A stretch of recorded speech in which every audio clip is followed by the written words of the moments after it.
2nd Ezra 9:1. He answered me then and said, Measure thou the time diligently in itself, and when thou seest part of the signs pass, which I have told thee before, then shalt thou understand that it is the very same time wherein the highest will begin to visit the world which he made. Therefore, when there shall be seen earthquakes and uproars of the people in the world, then thou shalt well understand that the Most High spake of those things from the days that were before thee, even from the beginning. For like as all that is made in the world hath a beginning and an end, the end is manifest. Call halal Yahweh by Shem Shai by Hashem Bakar Hakwadash. Double honors unto the apostles, double honors unto the elder bishops. Salutations to all my fellow laborers doing this work in truth and sincerity, risking their lives and their freedom to do so, now more so than ever. To the scattered elect that are scattered around the four corners of the earth among the heathen nations that look like the heathen nations. And to the Akwaf that are listening and learning, to you I say Shalom. This is your brother Malcolm from the branch of the Great Millstone here in Chicago, coming at you another lesson in truth. I'm going to profile some videos and read some scriptures. And the scriptures and the videos are pretty much going to speak for themselves. I just watched the video, though I can't remember the title of it, where people at the WEF, the World Economic Forum, the true leaders of the world, not your presidents and elected officials, these non-elected leaders are boldly and blatantly telling you that they're setting up a new world order. So, it's funny, the people that complain about conspiracy theorists and all this and make all the jokes. But from what I'm seeing, the conspiracy theorists are winning and the deniers of the conspiracies are losing, because it's turning out that, hey, when we tell you that life is stranger than fiction, and a lot of truths about a lot of things that have been hidden are coming out. Why? Because it's that time for Esau Edom to be exposed. But without any further ado, Daniela Cambone and Gerald Salente. And I've been watching this lady for about 5 years now. She was on she was with Stansberry Research, and then she does her own thing. But this one, I guess she went back to Stansberry. Times are hard. But here we go. Cambone, Happy New Year. Welcome back to the Daniela Cambone Show with a very special guest today. One that the New York Post has said, if Nostradamus was still alive today, he would have a hard time keeping up with Gerald Chalente. Gerald, always good to see you, my friend. Happy 2023. Happy New Year to you, and thank you so much for having me on. Well, we are speaking today, Friday, January 6th, which many countries celebrate. It's a public holiday because it is the Epiphany. One of these countries, Gerald, as you know, is Italy. It's a day that traditionally children would receive gifts. But it also marks the end of the holiday season. There's the saying in Italian that says, L'Epifania tutte le feste porta via, meaning basically the Epiphany carries away with it all the festivities, and it's time to get down to business. And that's why I wanted to have you on today, because we got a lot of business to cover. But an Epiphany, as you know, is also a moment when you suddenly feel that you understand something. And I know, Gerald, of being your friend for many years, that you are a man of great reflection, of great thought. You write all the time, you ponder. And I'd like to get your thoughts as we start the new year here, as where your mind is at. Well, thanks. I'm very concerned about the future. I've been at this since 1980, and I've never seen a decline that we're looking at now.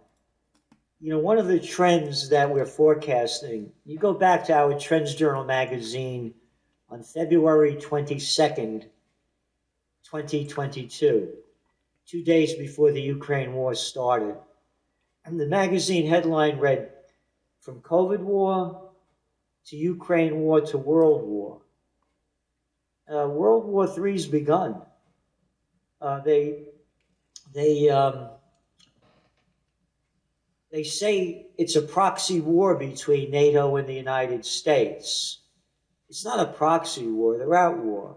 The United States has sent in over $100 billion of aid and weapons to Ukraine since this broke out. This is a country in the United States where 63% of the people are living paycheck to paycheck. And they just sent over $100 billion over there. Damn. This is a country where they just passed a defense budget of about $860 billion as the homeless situation in a city near you just keeps getting worse.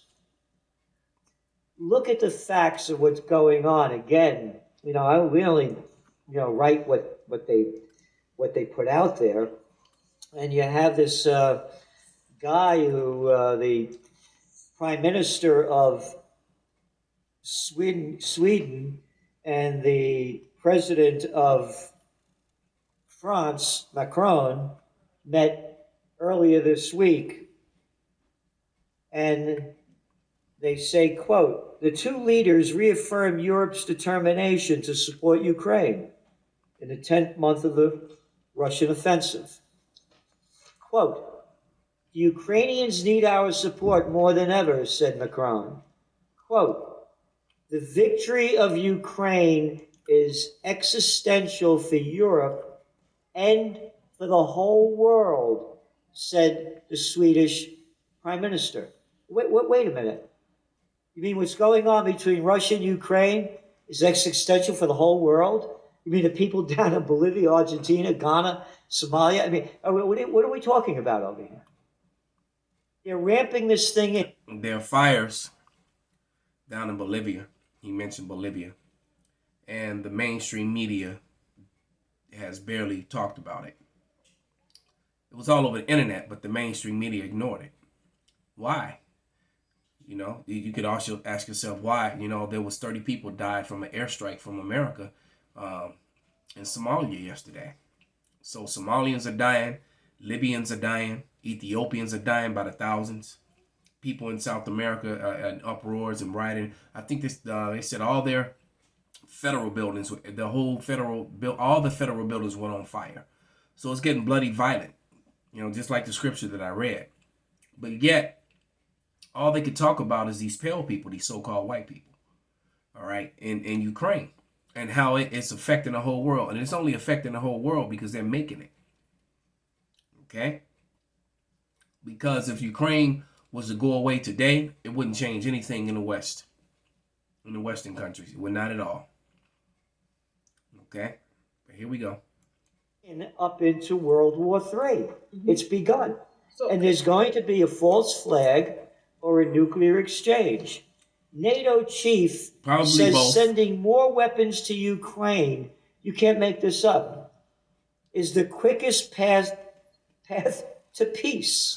Quote, it may sound like a paradox, but military support for Ukraine is the fastest way to peace, said Jens Stoltenberg, the guy that runs the NATO. Well, where am I, 6 years old? Who are you talking to? More weapons of death are going to bring us to peace? This is 1 Thessalonians 5:3, and it reads, for when they shall say peace and safety, then sudden destruction cometh upon them, as travail upon a woman with child, and they shall not escape. So this is serious what's going on, and that's my greatest concern. Because there are a lot of positive trends out there that are going to escalate society. But if this war keeps ramping up, it's the beginning of the end. And I do want to focus on those positive trends because we need some good news, But just, not to spend more time on this Ukraine-Russia, but, we're on day, 319 of the invasion. Russia highly criticized, obviously, Zelensky's visit to Washington, saying that it showed that neither the U.S. or Ukraine wants peace. Do you agree with that statement? And where do we go from here? How much longer does this play out? Well, that's what I'm saying. You know, they say the United States said we quoted and the guy, you know, Ned Price, one after another, saying that this Ted, that guy Sullivan, that this is not a time for peace. This is not a time to talk. And there is no turning back. And like, you know, typical of a woman to say, she wants to focus on the positive. There is no positive. The negative is the positive. And what I mean by that is that the men of the Lord, the people of the Lord, they want this to happen. All right. You know, in the late '80s, Houdini had a song called "When We Gonna Get to the Good Part." You know, that's what we waiting for, the good part. When Esau Edom falls, and we can actually have clean air, clean water. You know, uh, uh, real food and peace on earth, and that can happen until the Edomites are done away with. So all these things are leading up to that. So let me click to the next video.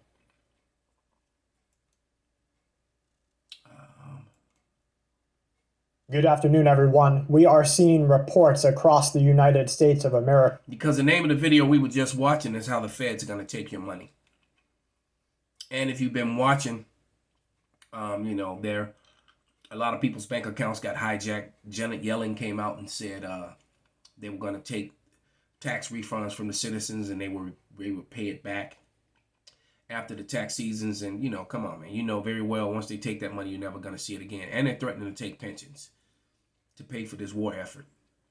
And, you know, and the system is about to crash and they're trying to hold it up, but they want to crash because they want to usher in that new world order, that new system. And we're going to call that system, you know, a biometric obedience control system, because a social obedience control system, because that's exactly what it is. All right, the biometric, you know, social control compliance system, because if you don't comply, you'll get cut off. And that's what they're trying to do, and that's what they're going to do. But because the scriptures say they're going to do it, but as soon as they do it, everything's going to kick off. The Lord's going to show up and ruin their plan. So hurry up. We're tired, man. And I'm not going to read this scripture because every time I read, other people can read it on their videos, but I cannot. When I read it, my videos get deleted. So, but I'm going to speak on it. It's Revelation 13 in the 16th chapter, you know, referring to the MOTB. And that, you know, that thing is how, you know, they're going to use this biometric social control system. All right. They're going to use it, you know, to completely control the people. Even my app wouldn't pull it up. This is crazy. I was trying to pull it up. And there it is. Now it finally popped up. But it reads, and he calls of all, both small and great, rich and poor, free and bond, to receive a mark in their right hand or in their forehead. All right. And no man might buy or sell, save he had the mark or the name of the MOTB and his name. Okay. And that's where we are. And what that's going, and as that's happening, as society is collapsing and falling, well, this is happening. Law enforcement agencies are being warned that there is a general expectation that in the next couple of months, maybe as SNAP or food assistance programs revert to their pre-pandemic levels, we're going to see crime, protests, and possibly riots across the country. There's people who are saying that they'll just go get their food. There's others who are worrying that they don't know what to do to make ends meet. What we can expect is more crime, especially more crimes of opportunity in the next couple of months. So please be ready. One food professor, he earns $221,000 per year. He's catching heat online because he said that this everyday man and woman's crisis was simply non-existent. His name is Sylvian Charleboy. He's an academic for a university in the United Kingdom, and he was speaking on shoplifting and crime in the country and in the world. He's a food industry commentator, and he, of course, brought this heat on himself when he wrote in an article arguing that grocery theft only raises the prices for good, law-abiding people. They said that this was a cost of living crisis. According to some industry data, an average-sized food retail store can have between $2,000 and $5,000 worth of groceries taken from them per week, he writes. Of course, you and I know what they do next. They increase your prices, so we pay for those thefts. He continues with the relatively narrow profit margins in grocery. Sure, buddy. This amount is huge. This covers the losses. Grocers need to raise prices, so at the end of the day, you and I pay for grocery theft. You see how this is a very one-sided story, but it's mixed with both truth and disconcerting lack of empathy. What we do know is that grocery stores, mostly because they have all had to keep up with the Walmarts and the Targets of our world, the Krogers and the Albertsons, the mom and pop stores are suffering the most. These grocery stores, including the ones that are leading higher than ever profit margins at the end of the year, they are raising their prices. And they're doing it without any care that it has nothing to do with inflation. What really brought people against this individual food professor is he said, "You think it's inappropriate to shoplift while grocery shopping? This is because you think food prices are too high." It's crazy.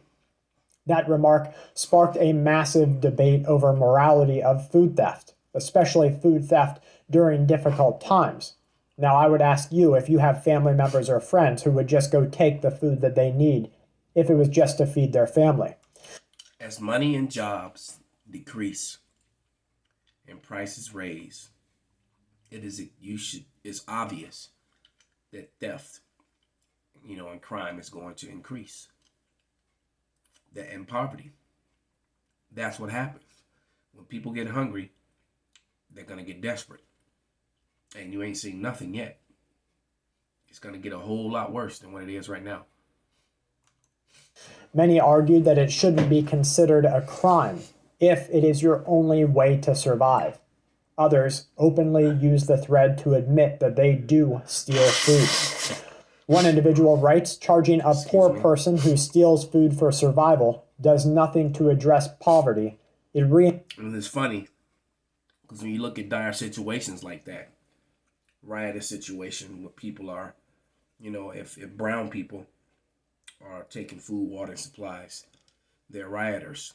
But when people that looks like himself are doing it, they're survivors. It's a double standard on everything here in Babylon. It's lucky I'm a little under the weather. Actually, I'm getting over it. I feel a lot better, but all this phlegm is draining out of me at this point.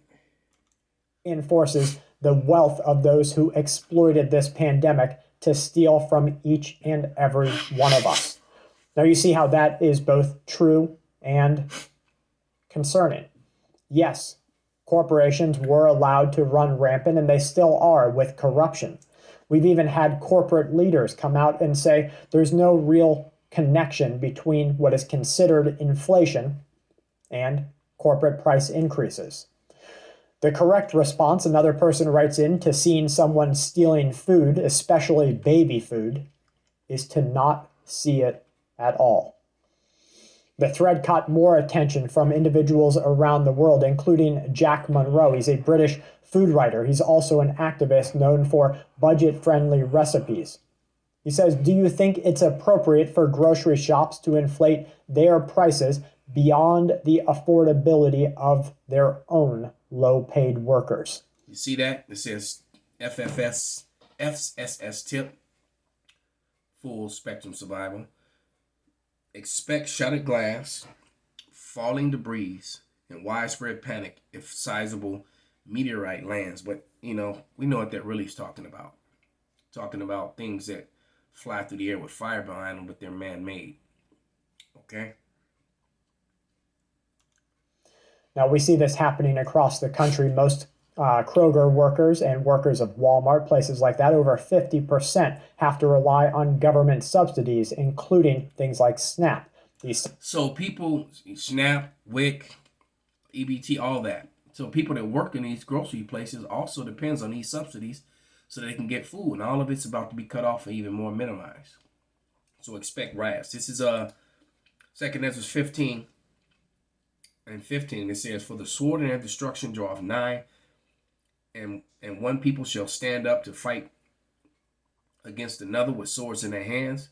For there shall be sedition among men, and invading one another. They shall not regard their kings nor princes," meaning their leaders, government leaders, "and the course of their actions shall stand in their power."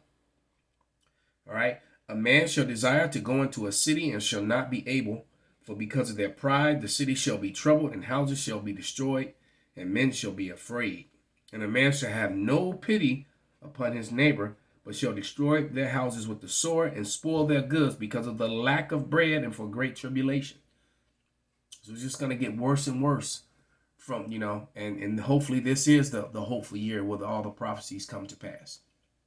Because the future's not looking good from a Babylon, from Americans' perspective. All right? We're going to go to this Gravitas video now. All right? Because the nations are clearly divided.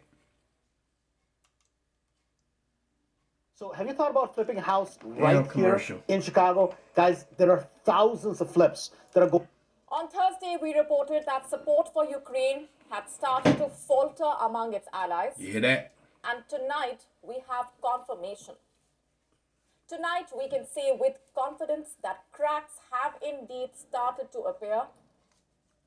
I'll start with this report.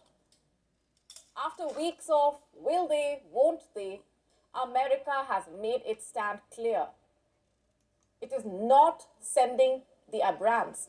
Tanks are what Ukraine wanted above all from anyone and everyone. And America's top tank, the Abram, and the much wanted Leopard from Germany.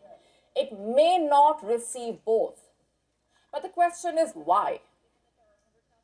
We know Germany's intentions. It wants America to send the tanks first.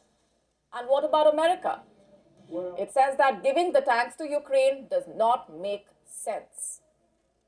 That's exactly what the Pentagon is saying, in fact. Let me quote the first response. It's from the Pentagon's Deputy Press Secretary, Sabrina Singh. She says the maintenance and the high cost that it would be taking to maintain an Abrams, it just doesn't make sense to provide that to the Ukrainians at this moment. And the second statement is of Colin Kapp. He is the US Under Secretary of Defense for Policy. And he says, and I'm quoting, "I just don't think we are there yet. The Abrams tank is a very complicated piece of equipment. It's expensive. It's hard to train on. It has a jet engine. I think it's about 3 gallons to the mile with jet fuel. It's not the easiest system to maintain." Vintage America. You see, it always has the best of excuses. Every time it does not want to help. And look at the logic that it is offering at this point. If the Abram tanks are hard to maintain, why not provide Ukraine with other tanks? Last we checked, America had over 6,333 state-of-the-art military tanks. That's way more than any of its so-called NATO allies. So maybe America's holding on to its tanks to try and quell the violence that is going to hit.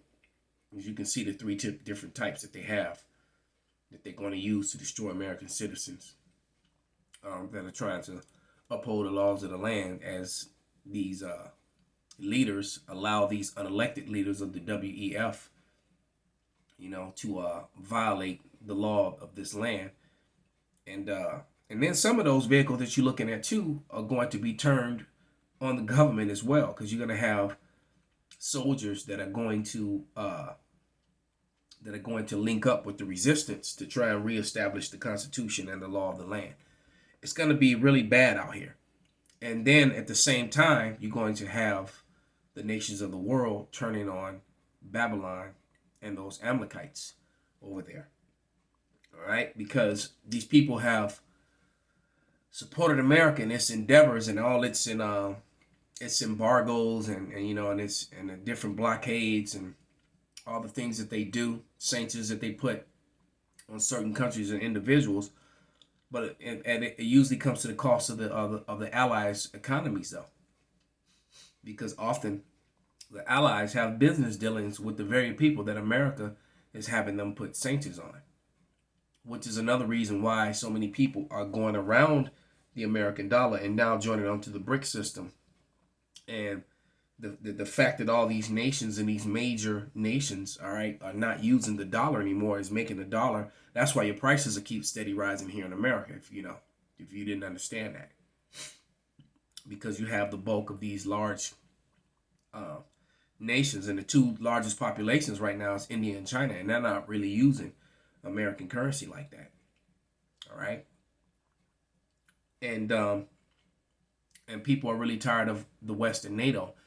All right, and NATO is fractured, like she said, and they're eventually they're going to split up. It's written. It tells you in Daniel. You know, the scriptures about the 10 toes. But this is Revelation 17:16, and it reads, "And the 10 horns which thou sawest upon the beast, these shall hate the whore." Those 10 horns that's NATO. All right, and shall make her desolate and naked, and shall eat her flesh and burn her with fire. So how are they going to burn her with fire? When China, Russia, and the BRICS allies fire their missiles at Babylon, a lot of the NATO countries are also going to turn their missiles on Babylon. Because what's happening is people are starting to see Babylon as the fault, just as people are starting to see that the so-called white man, Esau Edom, is the problem in the world. This is just as they're seeing that as well, and understanding that it's Amalek behind it.